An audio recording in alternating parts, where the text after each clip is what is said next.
Munich is a city of precision, innovation, and history. But what's actually happening in its tech ecosystem? How do global tech giants like Telefonica drive innovation? And what does that say about Munich's tech landscape? How does Munich's rich history and stunning architecture mix with German engineering to shape its tech culture? In this video, I'm going to share my experience as a way to show you what nobody tells you about Munich's tech scene and overall about the city. You'll find out that it's not the cleanest city in Europe. This city is not well maintained at all. Like, it's very dirty. I mean, think of the example of these floating beer bottles in the fountain. Who does that? So Munich is not one of the cleanest cities, and there are a lot of homeless people as well.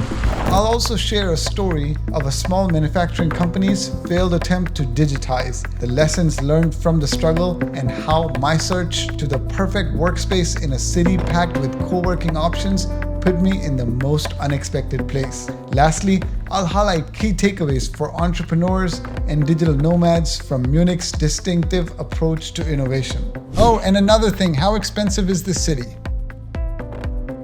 Everybody is carrying their bag and coming here. Of course, that means they don't have a place to stay. And of course, because it's very expensive, it's like $200 to $300 per night for just a room. I mean, and that's just the minimum, at least in this area. Hostel, one bed is like 87 euros, as I mentioned. Very expensive place. It's the financial hub of Germany. Good morning, everyone. I am in Munich this morning. I arrived here yesterday. I took a flight and had a good time, and then I slept early because I had a bit of a hectic week.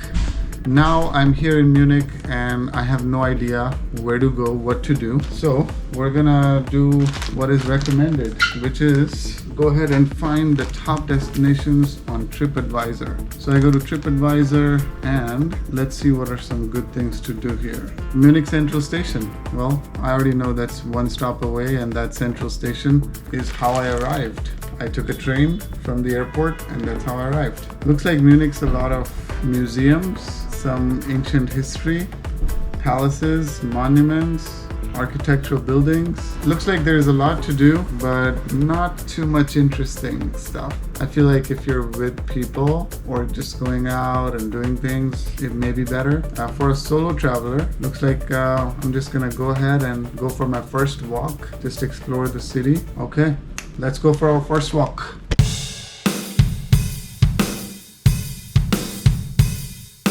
This is the place that I'm staying, the For You hostel. It's not the best, but it was one of the options that was available here, and it's not that bad either. So I got me a hostel just for one night yesterday that was 87 euros for just a bed. Imagine that.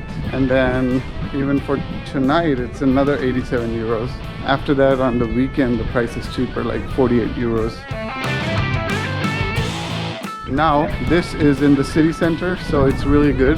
So this way where I'm walking is city center, and in like 10 minutes, I'll be at this Trevi fountain looking someplace, which is important. And right now, we're gonna walk towards it. So behind me is Hauptbahnhof. That is one of the best neighborhoods right there in the center in the old town. So that is the train station where I came, and it's only a couple of minutes away from my hostel. So anywhere I want to go, I can take a train here, and then the central bus station is only one stop away as well. So very central area. Wow, looks a bit dilapidated, isn't it? Why would the city not fix this? No idea. You won't see anything like this in Switzerland or even Barcelona for that matter. Alright people, I've come here to my first stop on the way to that Trevi fountain looking structure, and this one is called Neptunbrunnen. I think Brunnen is like a fountain in German. This is another palace which is not very well maintained, and it actually that's the impression of the city so far that I have. Naked guy with some horse. Interesting. Now the second task is to look for a co-working space so I can do my podcast tonight. it didn't take long to realize Munich isn't lacking in co-working spaces. There's actually an abundance of them. Alright guys, I visited 2 co-working spaces, but both of those were closed. Actually, none of them like opened the door, so I'm not sure what's going on. Now I'm here at the 3rd one. Let's see if this one's open. This one has a lot of reviews, so I think this would be probably open. Okay, Mindspace, that's the one. Looks pretty good, but how do we get there? Trying to find a location for me, a co-working space, but looks like that is about 50 or 68 euros per hour, or I could just get a daily pass, and that is going to be for 47.60 euros.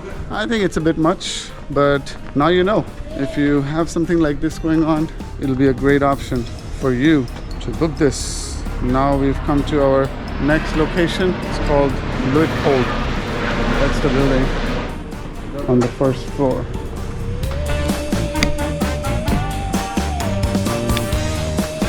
Very cool. Hello. Is this Luitpold's lab downstairs? Okay. Alright people, I've surveyed a few. We'll see which one makes sense. For now, I'm gonna go back and do my meeting from the hostel. As time ticked away, I realized I needed to think on my feet. I explored alternative options and stumbled upon the breakfast area in my hotel. Surprisingly, it turned out to be a perfect compromise. Clean and neutral backdrop, reliable internet, and complete silence. Almost having my own private studio.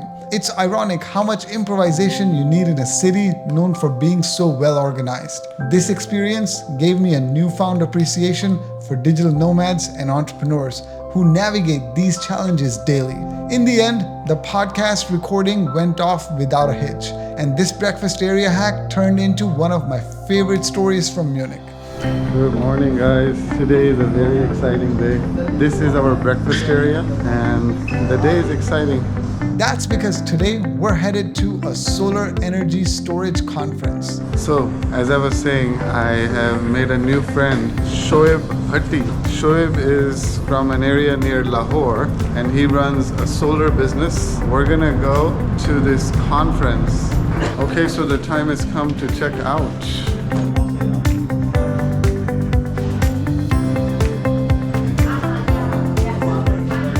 So we're gonna be going to this conference and I'm gonna try to get some business for Copper Digital, and then hopefully it's gonna be a lot of fun. There's 115,000 people who've come from all over the world to Munich for just that reason, for this conference, which is EES. It's like a electrical solar conference. So basically, or maybe not even solar, it's like electricity storage, ESS or ESC, I'm not sure.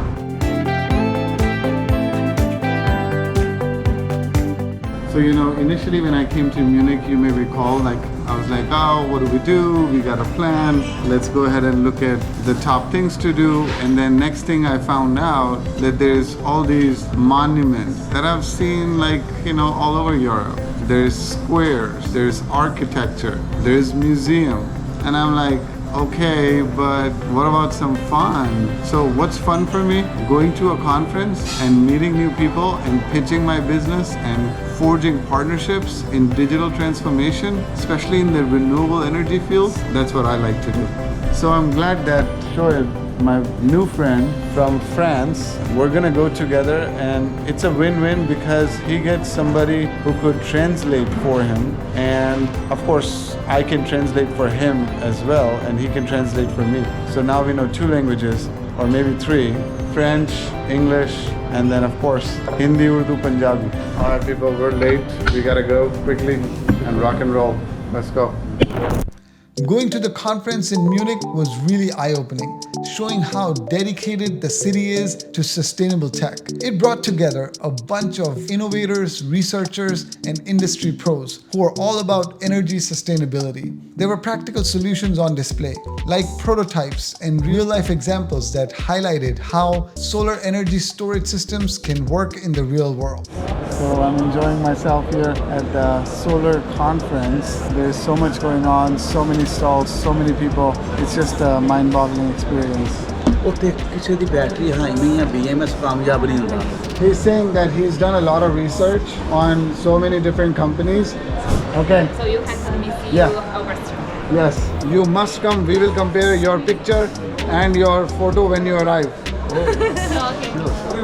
This conference was a perfect example of how Munich blends traditional engineering expertise with modern renewable energy ideas rooted in its history that aligns perfectly with today's needs. What stood out most was the shared sense of urgency among everyone to transition to sustainable energy solutions. Welcome to a new neighborhood right here in Munich. My conference was amazing. Now we've got weekend. Woohoo! And then next week, I've got a ton of amazing meetings lined up, like with one of the largest carriers here. And I've got another meeting that I got from the conference today. So it's been an amazing day. Now I'm gonna go to bed. Hey guys, good morning. This is a new day here in Munich. And as you may already know, Munich is for business. So I have 2 meetings lined up on Monday and on Tuesday, and those are fantastic meetings. My next task in Munich was meeting with Telefonica, one of the biggest telecom companies out there. This experience made me really appreciate the city as a tech and innovation hotspot. We chatted about digital transformation and how new technologies can help tackle business challenges. I was really impressed by their team's focus on long-term plans and how they blend technical know-how with cultural understanding. It clearly shows a teamwork spirit of Munich's tech scene. Good morning everyone, today's a new day and I am going for my meeting with this manufacturing company that has been doing really well in the last few years, and it's like a family business. It's about 2 hours by train, about an hour drive to go to their factory location. So that's where I'm headed to. Once I go out there, I'm gonna go ahead. So for that, we gotta be in the train for 2 hours. This is the train that we're going in.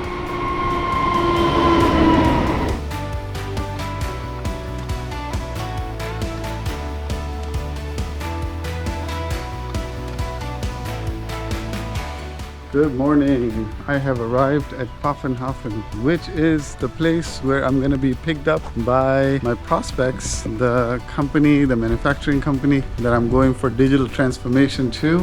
Like I said before, while at this conference, I made some connections, which led to a meeting where I had an opportunity to visit a small manufacturing company that was exploring digital transformation to modernize their operations. The project initially seemed promising. It was a chance to bring advanced tools and processes to a company rooted in traditional German manufacturing. The company's challenges were clear.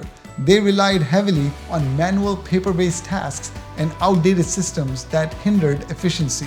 They wanted to introduce automation, streamline data management, and integrate smarter analytics into their operations. The vision was ambitious, and I was genuinely excited to be a part of it. However, as we explored the details, it became clear that they couldn't afford the level of investment needed for effective implementation. Despite their eagerness for innovation, the project timing wasn't right. We decided to part ways, which was disappointing, but a valuable learning experience. It made me realize the importance of identifying companies with strong innovation budget and clear strategies for digital transformation. Even though the project didn't go forward, I gained insights into the challenges companies face in pursuing innovation. It reinforced that digital transformation is more about people and processes than just technology. Moving on, as I strolled through Munich streets, I saw stunning Baroque churches and Gothic buildings right next to high-tech offices and innovation hubs. This blend really shapes the city's tech scene. German engineering is a huge part of Munich's identity. Companies from big names to exciting startups focus on precision and reliability. During my meeting with Telefonica and the other solar storage conferences, I noticed how problem solving is key here.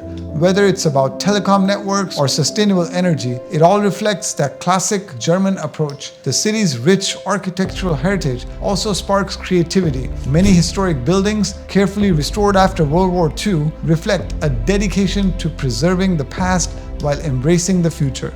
This mirrors the tech scene, where respect for tradition coexists with a drive for innovation. I even found the public transportation system to be efficient and user-friendly, qualities that tech firms aim for as well. What struck me the most was the culture of innovation in Munich. For anyone in tech, Munich teaches that innovation can build on history, blending the old and the new. It sets a fresh standard for what innovation can look like when you value both progress and heritage. So, what are the key takeaways for entrepreneurs and digital nomads from Munich's tech ecosystem? Number 1, adaptability.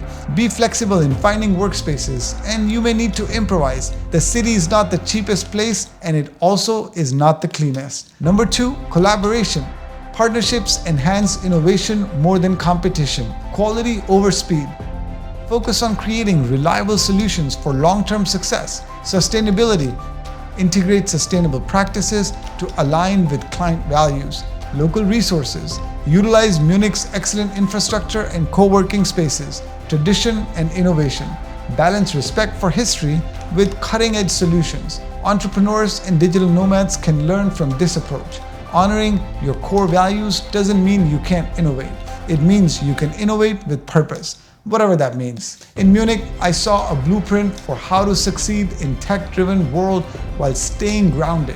Whether you're launching a startup or exploring new markets, Munich's tech scene is far from what meets the eye. From the structured innovation at companies like Telefonica to the deep collaboration at Solar Energy Storage Conference, and even small lessons learned in co-working spaces and breakfast areas, Munich offers a unique perspective on what it means to innovate. As I walked through the streets and traveled on its efficient transport and met with brilliant minds, one thought stayed with me. Progress isn't about moving forward. It's about moving forward thoughtfully, with a foundation rooted in respect for where we've been. If you like this video, there's a lot more content on my channel, like why Switzerland is so expensive and how to navigate on a budget as a tourist, or a video on the mysterious tax haven country Andorra. In one of the videos that I posted, I discussed the challenges of over-tourism in Barcelona. Subscribe to my channel to get more such content.